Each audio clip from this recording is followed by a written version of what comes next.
Dalam nama Bapa dan Putra dan Roh Kudus. Amin. Bapak, Ibu, Saudara-saudari sekalian, salam jumpa kembali dalam Renungan Inspiratif Minggu Biasa ke-26 berdasarkan Injil Lukas bab 16 ayat 19-31. Kisah si Lazarus yang miskin. Bapak, Ibu, Saudara-saudari terkasih, pernah diceritakan bahwa pada suatu hari Solon, seorang ahli hukum dan ahli filsafat Yunani, berlibur di kota Lydia yang sekarang masuk wilayah Turki. Sebagai seorang ahli filsafat, dia tidak terlalu melekatkan diri pada harta duniawi. Di kota itu, dia mengunjungi Raja Croesus yang sangat kaya dan hidup dalam kemewahan. Setelah Solon tiba di istana raja, Baginda menunjukkan semua kekayaan dan kemewahan hidupnya kepada sang filsuf. Bagaimana pendapatmu tentang hal ini? Tanya kepada Solon. Tetapi filsuf itu diam saja dan tidak menjawab. Kemudian raja bertanya lagi, siapakah yang menurut Anda paling berbahagia di bumi ini? Solon menyebutkan nama dua orang Yunani yang tidak terkenal. Mendengar jawaban itu, raja menjadi marah. Mengapa Anda berkata seperti itu? Bukankah saya adalah orang yang paling berbahagia di bumi ini dengan kekayaan dan kemewahan yang tidak ada duanya?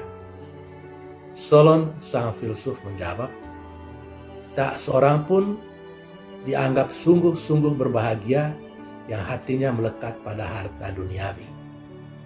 Ketika hartanya berlalu, dia adalah ibarat seorang janda yang ditinggalkan oleh suaminya, dan hidupnya penuh dengan kesedihan dan duka cita.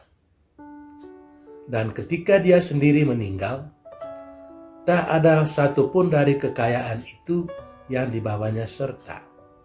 Sekali lagi, hidupnya akan penuh kesedihan dan duka cita. Jawab Solon, sang ahli filsafat itu, membuat Baginda Raja tertegun dan berpikir ulang tentang kehidupannya. Saudara-saudari terkasih, Injil hari ini bercerita tentang orang kaya yang tidak peduli dengan penderitaan orang lain. Namanya tidak disebutkan, karena mungkin orang seperti itu ada banyak. Persis di depan pintu rumahnya berbaring seorang miskin yang sangat malang bernama Lazarus. Dalam keadaan telanjang, Lazarus yang penuh dengan borok ini makan dari remah-remah yang jatuh dari meja orang kaya itu.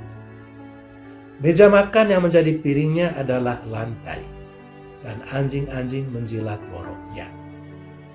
Lazarus yang malang ini tidak pernah diperhatikan oleh orang kaya itu. Dia tidak pernah menjadi sesamanya bagi orang kaya itu. Kemudian matilah kedua orang itu.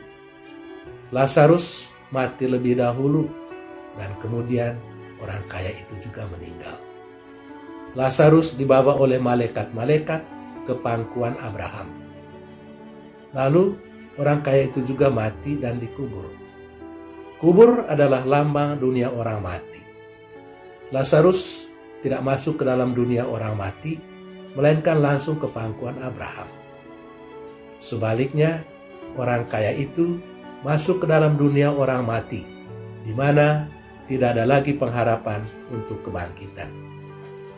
Nasib mereka sesudah kematian sangat berbeda. Dari tempat penderitaannya di alam maut, orang kaya itu melihat dari jauh Lazarus yang berada di pangkuan Abraham. Sekarang dia sudah bisa melihat Lazarus. Dia baru melihat apa yang tidak mau dilihatnya selama masih hidup di bumi, yakni Lazarus yang miskin. Tidak ada tanda terkejut di dalam diri orang kaya itu.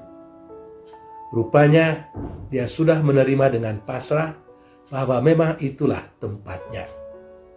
Akan tetapi, dia mempunyai sebuah permohonan. Kalau boleh, Abraham memperkenankan Lazarus datang kepadanya dan membasahi lidahnya dengan air karena dia sangat menderita kesakitan dalam nyala api itu. Kisah selanjutnya kita dengar dari Injil. Saudara-saudari terkasih, secara hukum, orang kaya yang diceritakan dalam Injil hari ini memang tidak bersalah karena dia tidak melukai Lazarus, dia tidak membentak Lazarus ataupun memarahi Lazarus. Ia juga tidak mengusir Lazarus dari depan rumahnya. Jadi orang kaya dalam cerita Injil hari ini tidak bisa dipersalahkan dari segi hukum karena dia tidak melanggar hak-hak Lazarus. Tetapi dari segi moral dan tuntutan etis keagamaan atau dari segi kehidupan agama, dia bersalah karena dia tidak berbuat sesuatu untuk mengurangi penderitaan Lazarus. Kita tidak bisa diselamatkan hanya dengan menghindari dosa. Kita harus melakukan sesuatu untuk kebaikan sesama. Kita mesti keluar dari diri kita sendiri dan berbuat sesuatu untuk orang-orang lain. Hanya dengan demikian, kita boleh bergabung dengan Abraham di dalam kerajaan yang dijanjikan kepada kita semua. Tuhan memberkati kita. Amin.